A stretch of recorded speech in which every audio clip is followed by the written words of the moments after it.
नमस्कार। आज हम भगवत गीता के बिल्कुल शुरुआती क्षणों पर ध्यान दे रहे हैं। हाँ, खासतौर पर अध्याय 1 श्लोक 2। हाँ, और इसके लिए जाहिर है पहले श्लोक का संदर्भ भी समझना होगा। तो चलिए इसमें जरा गहराई से उतरते हैं। बिल्कुल।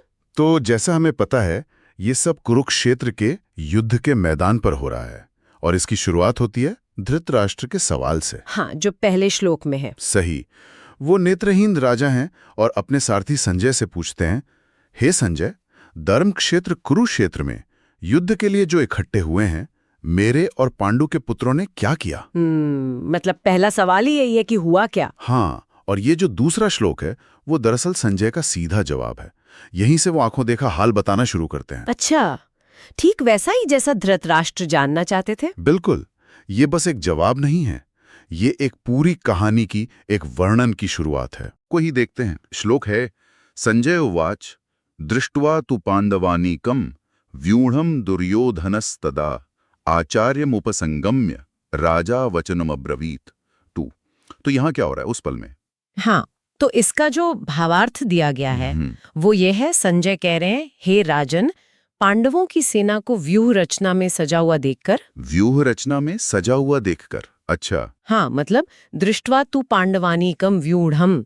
तो राजा दुर्योधन तब आचार्य यानी द्रोण अपने गुरु के पास जाकर आचार्यमुपसंगम्य ये वचन बोला। तो पहली चीज लड़ाई शुरू करना नहीं थी? नहीं, पहली चीज थी दुर्योधन का देखना, अवलोकन करना। हाँ, अवलोकन। उसने देखा कि पांडवों की सेना कैसे खड़ी है, उनकी व्यूह रचना कैसी है, और देखकर वो सीधा अपने गुरु द्रोण के पास गए। बिल्कुल। यहीं पर बात थोड़ी दिलचस्प हो जाती है।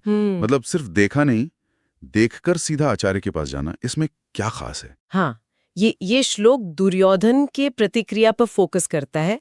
वो पांडवों की सुव्यवस्थित सेना व्यूढ़म को देखता है। हाँ। और उसे तुरंत लगता है कि उसे अपने आचार्य से सलाह लेनी चाहिए। हाँ। ये एक सोची समझी एक रणनीतिक चाल लगती है। अच्छा, तो ये कोई घबराहट वाली प्रतिक्रिया नहीं थी, बल्कि एक रणजीती। हाँ, ऐसा लगता है।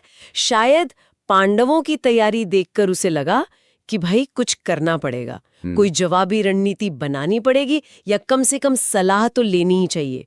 ये बस देखना नहीं था, ये आकलन था और उस पर तुरंत एक्शन। और खासतौर पे द्रोण के पास ही क्यों? मेरा हाँ, वो आचार्य थे, गुरु थे। हाँ। लेकिन वो तो दोनों के ही गुरु थे। हाँ। कौरवों के भी, पांडवों के भी। हाँ। तो द्रोण के पास ही जाना? देखिए, श्लोक में उन्हें आचार्य कहा गया है, जो साफ तौर पर उनके सैन्य गुरु होने का संकेत है।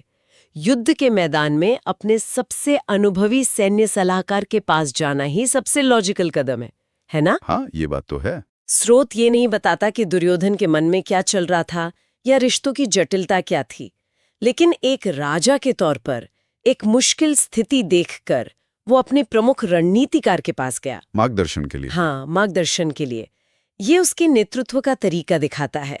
पहले देखो, समझो और फिर विशेषज्ञ से सलाह लो। तो फिर इस एकदम शुरुआती पल का सार क्या निकलता है? गीता की शुरुआत का ये छोटा सा अंश क्या दिखाता है? ये दिखाता है कि युद्ध का मैदान सिर्फ सेनाओं का आमने सामने टकराना ही नहीं है। हाँ। इसकी शुरुआत होती है देखने से, अवलोकन से। फिर एक मनोवैज्ञानिक प्रतिक्रिया होती है, और फिर मार्गदर्शन लेना, रणनीति बनाना। बिल्कुल। दुर्योधन का पहला कदम ही संवाद और रणनीति से जुड़ा है। वो सीधा लड़ने नहीं भागा।